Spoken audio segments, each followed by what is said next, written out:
Hello everyone, welcome back to my channel ओज टहलिया वांशिक फैन फिक्शन।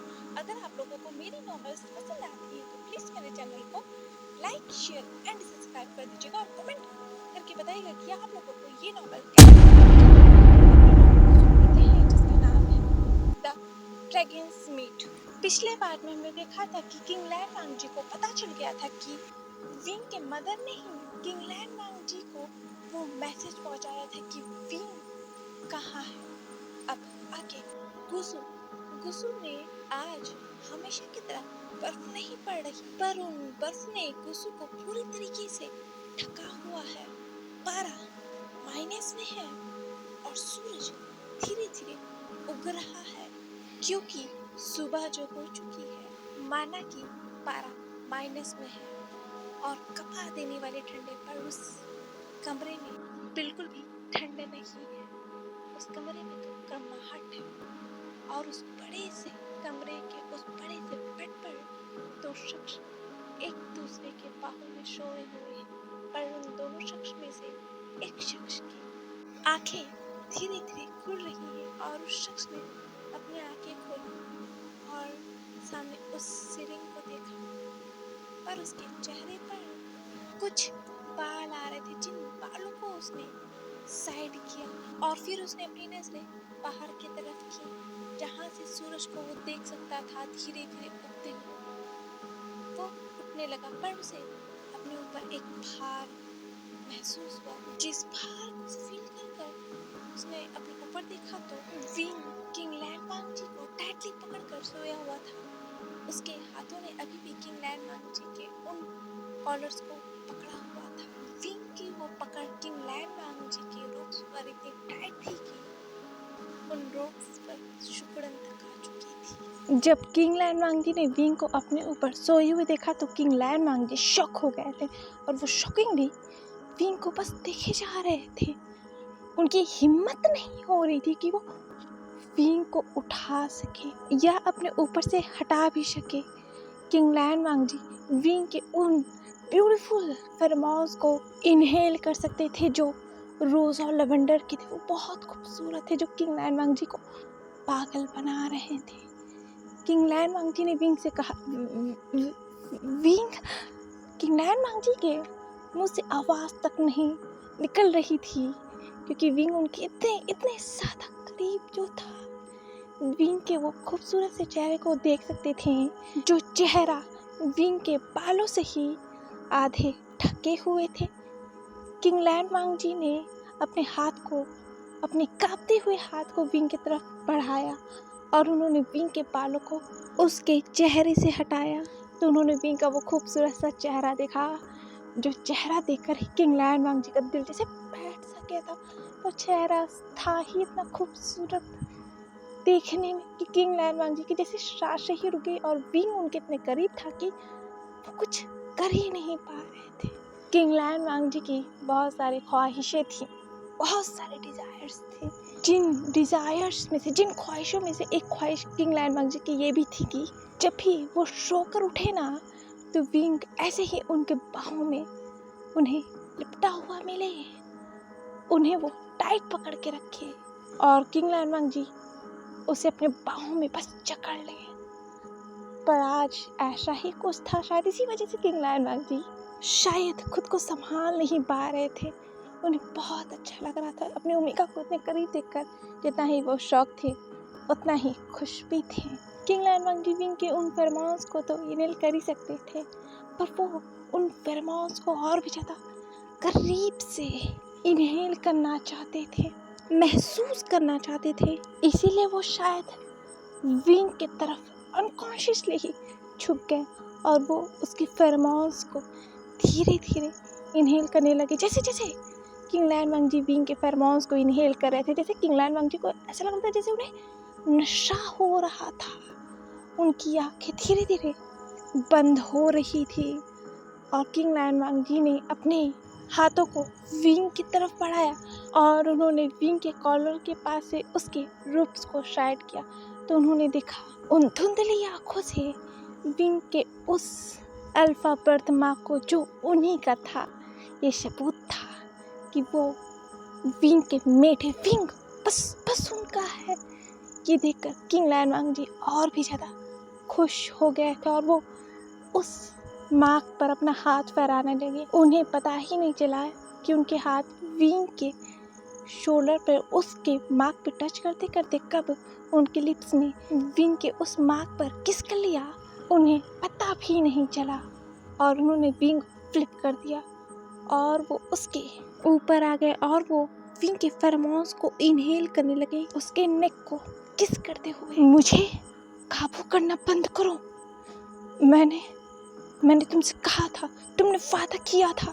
जानता हूँ, मैंने तुमसे वादा किया था, उसी वादे का नतीजा है कि मैंने अपने आप को अब तक काबू किया है। वरना मैंने वादा नहीं किया होता ना, तो आज मैंने मेरी ओमेगा को अपना बना चुका होता। जो मैं रात भर से तड़प रहा हूँ अपने ओमेगा को अपना बनाने के लिए, पर अब नहीं। किंग लैन वांग जी ने कहा वादा तोड़ नहीं सकते। अल्फा प्रॉमिस किया था तुमने मुझसे कि तुम उसे छूओगी नहीं बिना उसके परमिशन के। ये सुनकर किंग लैन वांग जी का अल्फा ड्रैगन गुस्सा हो गया था। उसने कहा धोखे से मुझे मैनिपुलेट कर तुमने मुझसे वो वादा लिया लैन वांग जी। किंग लैन वांग जी ने कहा हाँ, पर अब तुम वो वादा तोड़ नहीं सकते। किंग लैन वांग जी के अल्फा ने कहा हाँ, मैं वादा तोड़ नहीं सकता हूँ, पर मुझे मेरी ओमेगा के फेरोमोन्स को इनहेल करने दो, मुझे रोकना बंद करो। किंग लैन वांग जी ने कहा वादे के हिसाब से तुम उसे टच नहीं करोगे और मुझ पर इस तरह काबू भी नहीं करोगे। किंग लैन वांग जी के अल्फा ने कहा हाँ, मैं ये तो वादा करूंगा कि मैं अपनी ओमेगा को टच नहीं करूंगा कभी भी उसके बिना परमिशन के। पर मैं तुम्हें ये भरोसा नहीं दिला सकता कि मैं तुम पर काबू नहीं करूंगा, क्योंकि मैं तुम्हारी तरह नहीं हूँ जो वादों को निभाए। वादे मुझे कंट्रोल नहीं कर सकते और न ही तुम मुझे कंट्रोल कर सकते हो। मैं एक अनकंट्रोलेबल ब्लैक ड्रैगन हूँ जिसे कंट्रोल सिर्फ उसका ओमेगा ही कर सकता है। तो मैं किसी के काबू में नहीं आने वाला बिना मेरे ओमेगा के। तो मुझे काबू करना है तो लैन वांग जी, तो इस अल्फा प्रॉमिस को जो तुमने मुझसे धोखे से किया था, प्रॉमिस को ब्रेक करो और मुझे मेरा ओमेगा दे दो पूरी तरह से, वरना तुम कभी भी मुझ पर काबू नहीं कर पाओगे। और याद रखना लैन वांग जी, जब भी तुम मुझे ब्लॉक करोगे ना, मैं दोबारा तुम तेजी से तुम्हारे पर कंट्रोल करूंगा, याद रखना। ये कहकर किंग लैन वांग जी के अल्फा ने विंग के फेरोमोन्स को बहुत डीपली इनहेल किया और कहा खूबसूरत। ये कहकर किंग लैन वांग जी का अल्फा विंग को देखने लगा था जो उस बेड पर सोया हुआ था। किंग लैन वांग जी का अल्फा विंग के बिल्कुल फेस के सामने अपने फेस को ले जाकर उसे देख रहा था अपने गोल्डन आइस से। घड़ी में 8 बज चुके थे और सूरज सिर पर चढ़ चुका था और उसकी रोशनी विंग के आंखों पे पड़ रही थी। जिस सूरज की रोशनी की वजह से विंग ने कहा ये कहकर विंग ने दोबारा करवटें बदल ली और उसने धीरे से अपनी आंखें खोली तो उसने अपने सामने देखा जहां उस बेड पर किंग लैन वांग जी नहीं थे। ये देखकर विंग उस बेड पर उठकर बैठ गया था और विंग के बैठते से ही विंग के पूरे बाल उसके चेहरे पर आ चुके थे। विंग ने अपने बालों को अपने कान के पीछे टक किया और वो उस बेड पर देखने लगा। यहाँ तो किंग लैन वांग जी को होना चाहिए था ना, क्योंकि विंग ने कहा था किंग लैन वांग जी को रात को कि किंग लैन वांग जी तो इस बेड पर ही सोएंगे ना, वरना विंग भी इस बेड पर नहीं सोएगा अगर किंग लैन वांग जी हमेशा की तरह उस छोटी सी कुर्सी पर सोएं। तो इसीलिए किंग लैन वांग जी और विंग रात को एक ही बेड पर सोए हुए थे। पर किंग लैन वांग जी तो है ही नहीं, पर किंग लैन वांग जी के वो फेरोमोन्स विंग को महसूस हो रहे थे, वो उन्हें इनहेल कर सकता था। वो सैंडलवुड के खूबसूरत से फेरोमोन्स, जो फेरोमोन्स विंग को इतना स्ट्रॉन्ग फील हो रहा था जैसे उसके कपड़ों में से ये खुशबू आ रही थी। ये फील कर कर विंग ने अपने रोप्स को स्निफ किया तो सच में उसके रोप्स से बहुत स्ट्रॉन्ग सैंडलवुड के फेरोमोन्स की खुशबू आ रही थी। जो खुशबू फील करते ही विंग ने कहा अल्फा। विंग की आईज एक पल को सिल्वरिश ग्रे में चेंज हो गई थी और विंग के ओमेगा ने उसके ऊपर काबू कर लिया था। पर विंग ने दोबारा से अपने ऊपर काबू कर लिया। उसने कहा ये क्या हो रहा है?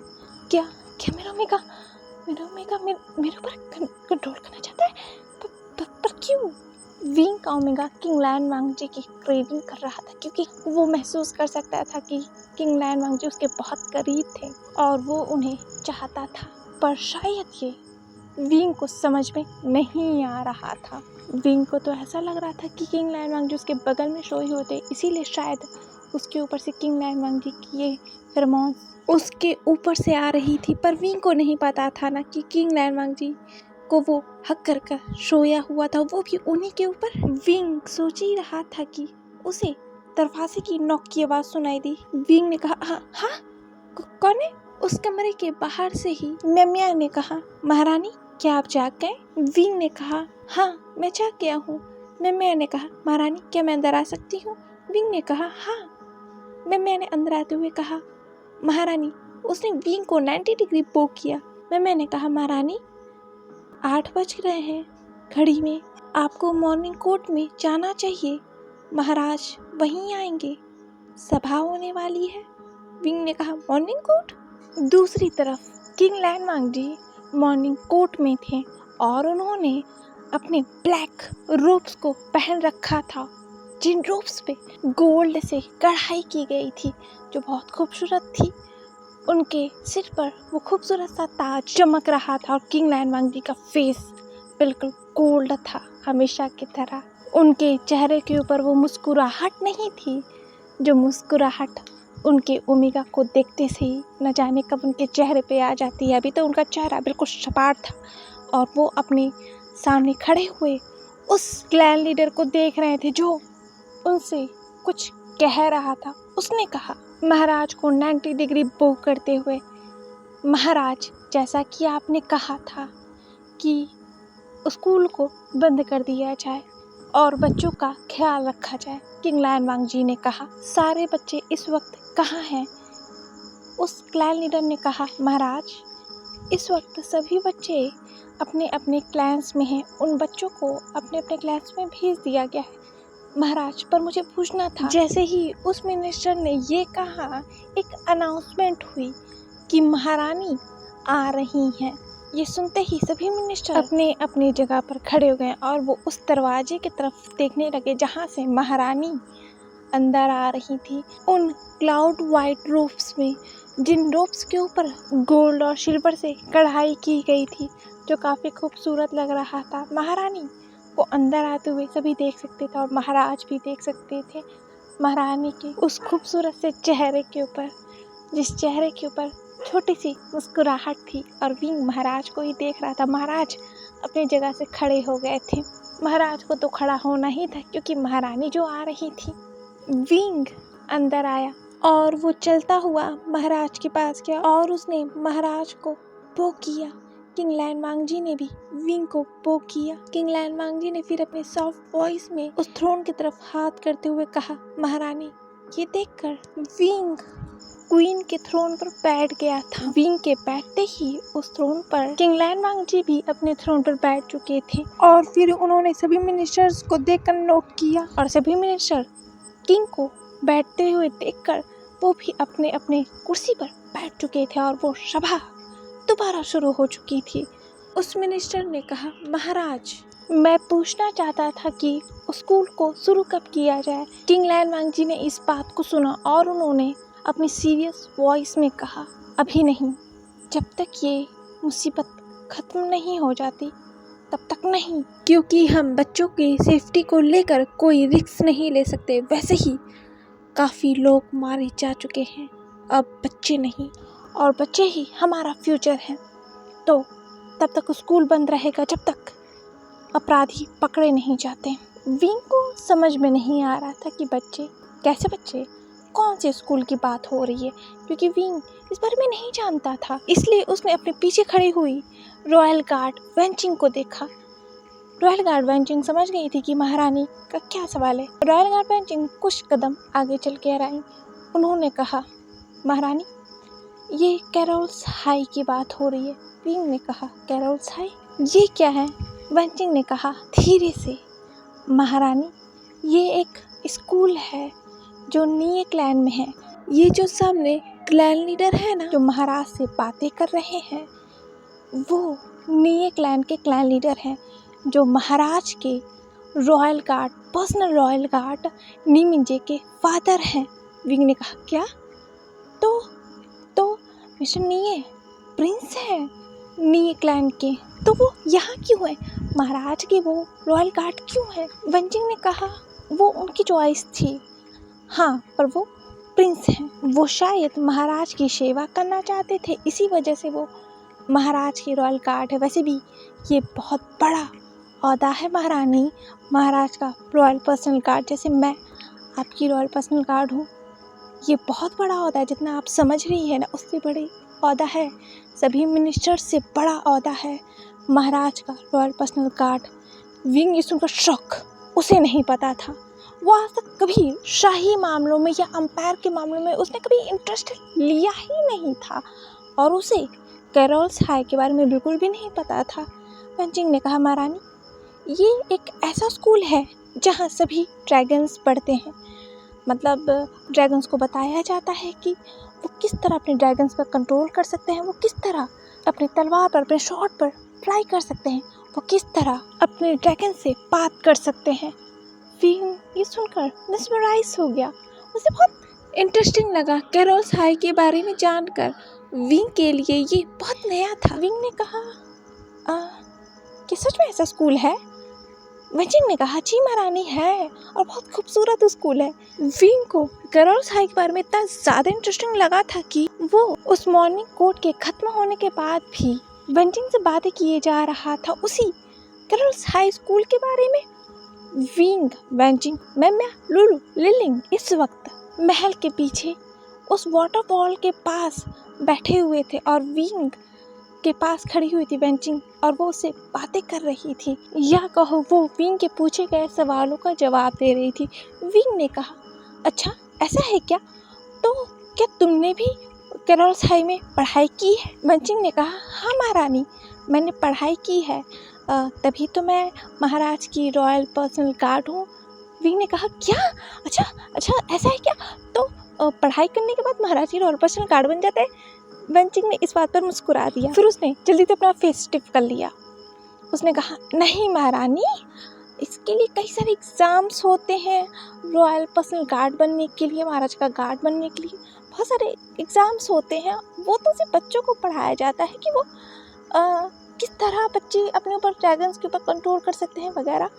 विंग ने कहा, ओह, तो क्या लुलू, तुमने भी कैरोल्स हाई में पढ़ाई की? लुलू ने कहा, हाँ, सभी करते हैं, सभी क्लाइंट्स के प्रिंस, प्रिंसेस, और या कहो तो कि छोटे छोटे प्रजा भी उसी स्कूल में पढ़ाई करती है। वहाँ सब बच्चे एक तरह है।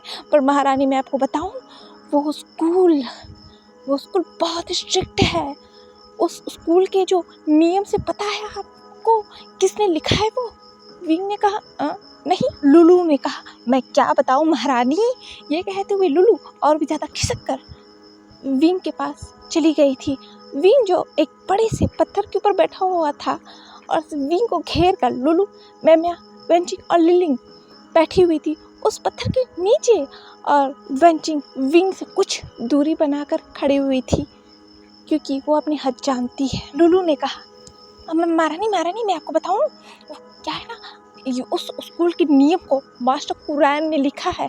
और पता है महारानी, मास्टर कुरैन ने जो 3000 नियम लिखे हैं ना, मेरी तो हालत ख़राब हो गई थी उन नियम को फॉलो करते हुए। और पता है, उस नियम को अगर कोई तोड़ देता है ना, तो उसे आयरन लैशिश पड़ते हैं। और लैशिश महारानी, आपको पता है कितनी ज़ोर से वो लैशिश पड़ते हैं? लिलिंग ने लुलू को देखकर हंसते हुए कहा, हाँ वैसे तुम्हें तो पढ़े है ना। लुलू ने कहा अपने पीठ को सुहराते हुए। हाँ पढ़ी है। नहीं मुझे नहीं पढ़ी है, मुझे कहाँ पढ़ी है? लिलिंग ने कहा पढ़ी है, एक बार तो पढ़ी है, मैंने देखा था। लुलू ने कहा नहीं। लिलिंग ने कहा नहीं लुलू तुम्हें पढ़ी है, और तुम जो रोई थी चिल्ला चिल्ला कर, तुम्हें इसके लिए और भी ज्यादा पनिशमेंट मिली थी। तुम्हें 3000 रूल्स को लिखना पड़ा था, वो भी 10 बार। विंग ने कहा क्या? लिलिंग ने कहा हाँ महारानी, और आपको पता है मास्टर कुरायन एक समय को वहाँ के हेडमास्टर रह चुके हैं और वो बहुत स्ट्रिक्ट थे। मैंने उनके राज में मतलब मेरा मतलब है मैंने उनके राज में क्या कहूँ। लुलू ने कहा तुम चुप रहो, मैं बताती हूँ। अरे मैं बताऊँ महारानी, पता है जब हम पढ़ते थे ना तो मास्टर कुरायन ही वहाँ के हेड प्रिंसिपल थे। क्या हमारी फूटी किस्मत थी कि वो हमारे हेडमास्टर थे। ये सुनते ही वेंचिंग ने घूर के लुलू को देखा। लुलू वेंचिंग की डार्क आइज से कट्टर गई। उसने कहा मतलब हमारे पास अच्छी किस्मत थी कि वो हमारे हेडमास्टर थे, वो बहुत पनिशमेंट देते थे। पता है थोड़ी सी भी दौड़ जाने पर वो पनिशमेंट दे देते थे लैशेस के। विंग ने कहा क्या अंकल इतने ज़्यादा स्ट्रिक्ट थे? पर मुझे तो नहीं लगता जैसे तुम दोनों कह रही हो। ये तुम दोनों सच कह रही हो? लुलू ने कहा आपको हम पर शक है महारानी, आप हम पर शक कर रही हैं। विंग ने कहा नहीं ऐसा नहीं है, पर अंकल तो कितने ज्यादा सॉफ्ट हो, कितना मुस्कुराते, उनके फेस में हमेशा एक स्माइल रहती है। लिलिंग ने कहा मुस्कुराना?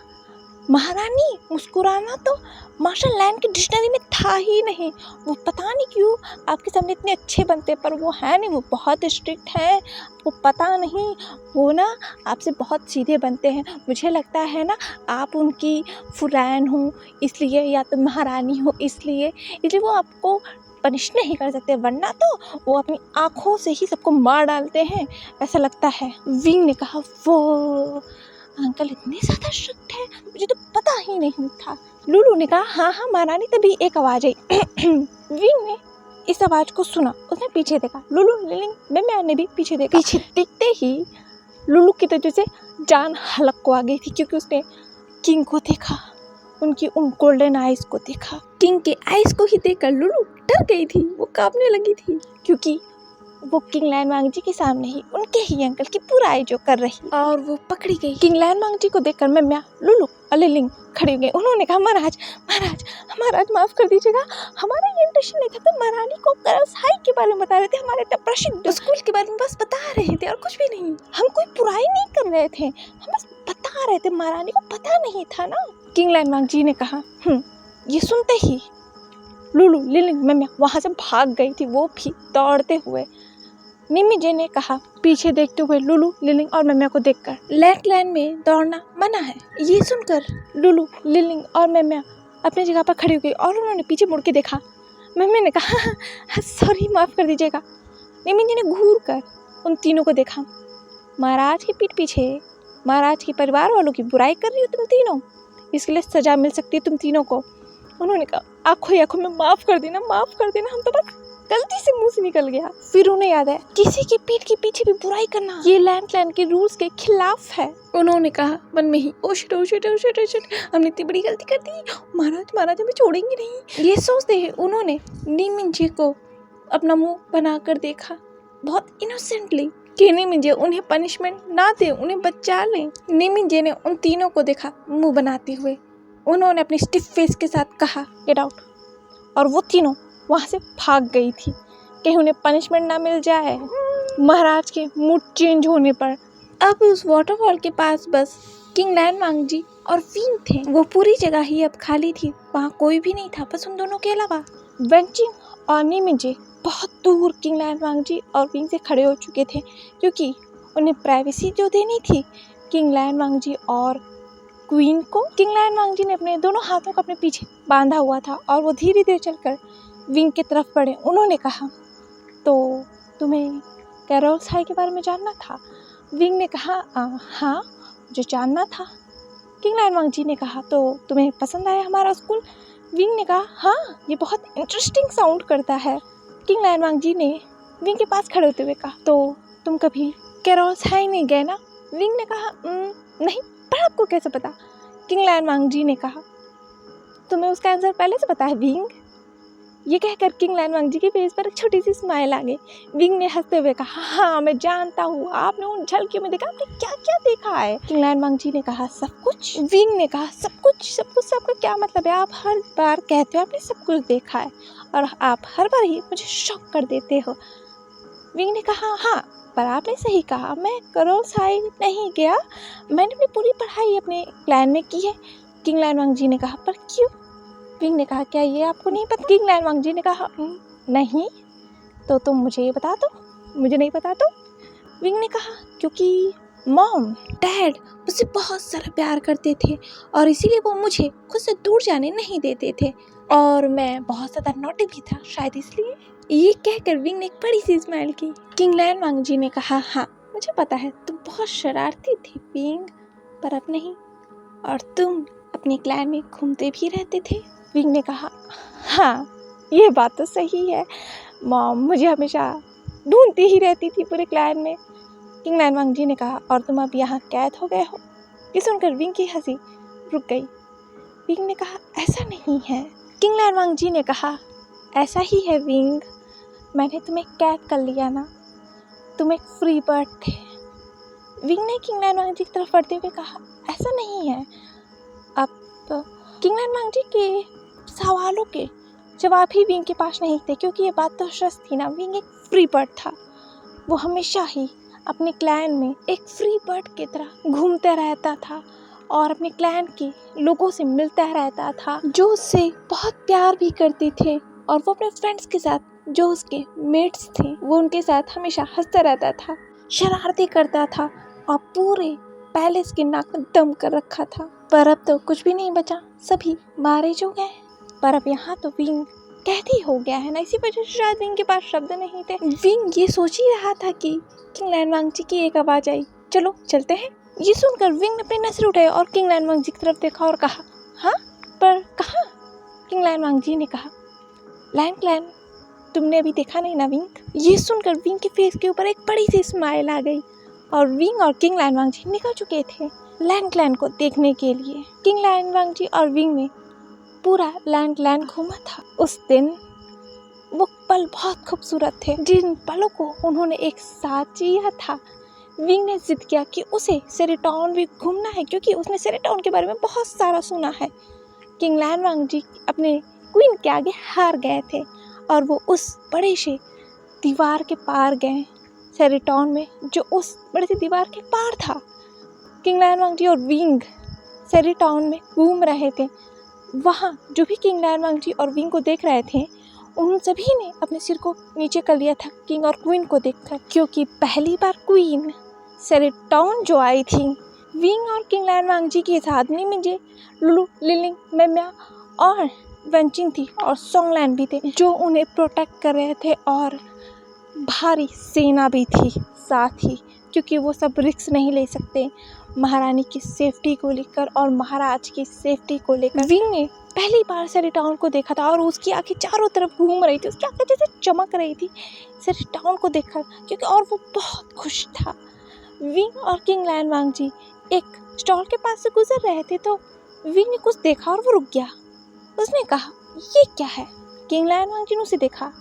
वो चीज़ तो किंग लैन वांग जी को ही नहीं पता थी, क्योंकि वो अपने बॉयल सिंपल फूड के अलावा कुछ खाते ही नहीं थे। लुलु ने कहा, महारानी ये शुगर कैंडी है, ये बहुत टेस्टी होती है।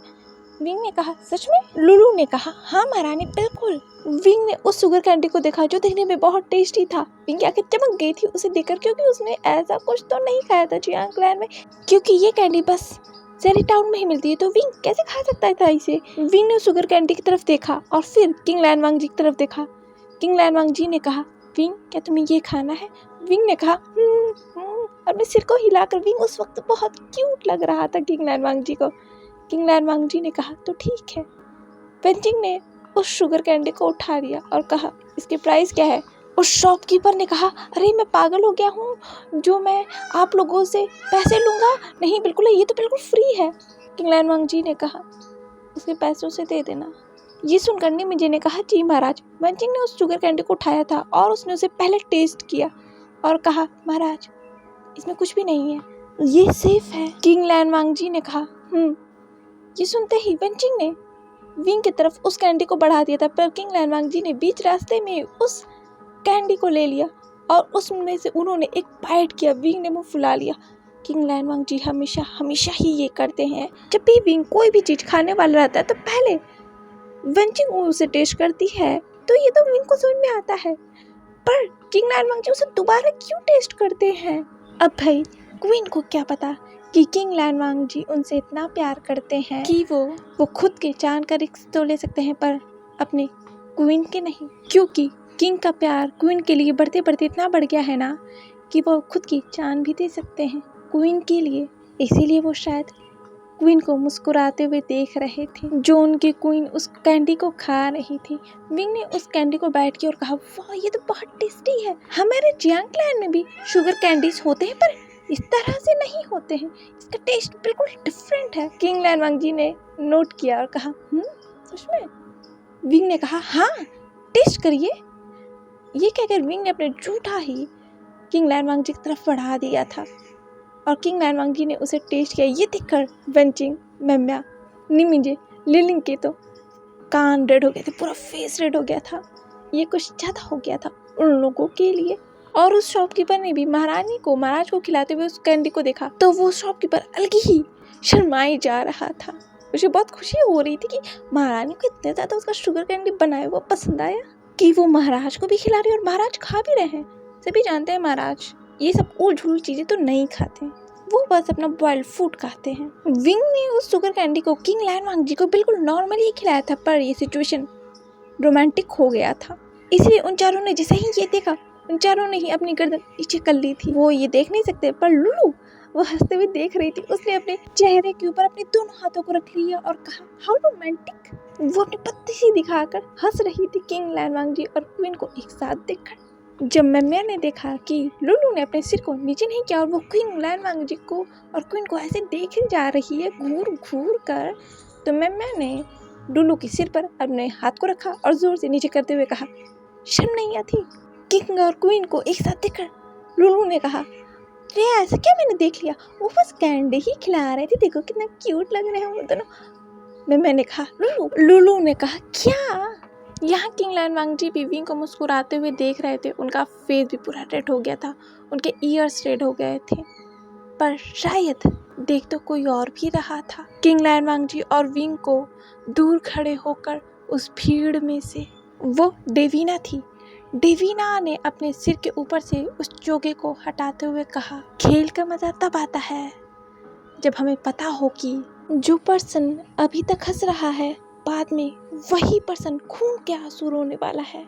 तुम इतने बेवकूफ़ हो कि तुम्हें पता भी नहीं कि मौत तुम्हारे पीछे पड़ी है और तुम इस तरह बाहर घूम रहे हो। मैं तुम्हें अक्लमंद समझूं या बेवकूफ़? क्योंकि जिस दिन मौत तुम्हारे सामने खड़ी होगी तो तुम कुछ भी नहीं कर पाओगी, क्योंकि तुम्हें तो अपनी पावर्स ही नहीं पता, तो तुम मुझसे लड़ोगे कैसे? तुम बिल्कुल अपनी माँ की तरह हो, एक बेवकूफ़ जिसके पास बेशुमार पावर है पर उसे अपनी पावर्स का इस्तेमाल करना ही नहीं आता। इंटरेस्टिंग। मज़ा आएगा जब मैं और तुम एक दूसरे के आमने सामने होंगे शियान। तब तक जितना खुश होना है हो लो। आज के लिए बस इतना ही, मिलते हैं नेक्स्ट पार्ट में द ड्रैगन्स मेड के एक और पार्ट के साथ। हाँ मैं जानती हूँ कि कुछ दिनों से मैं बहुत शॉर्ट पार्ट अपलोड कर रही हूँ, पर मैं थोड़ा बिजी चल रही हूँ, इस वजह से शॉर्ट पार्ट अपलोड कर रही हूँ, पर मैं कोशिश करूँगी नेक्स्ट पार्ट लॉन्ग अपलोड करने की। अगर नॉवल पसंद आ रही है तो प्लीज़ मेरे चैनल को लाइक शेयर एंड सब्सक्राइब कर दीजिएगा और कमेंट करके बताइएगा कि ये नॉवल आप सभी को कैसी लग रही है। Bye bye.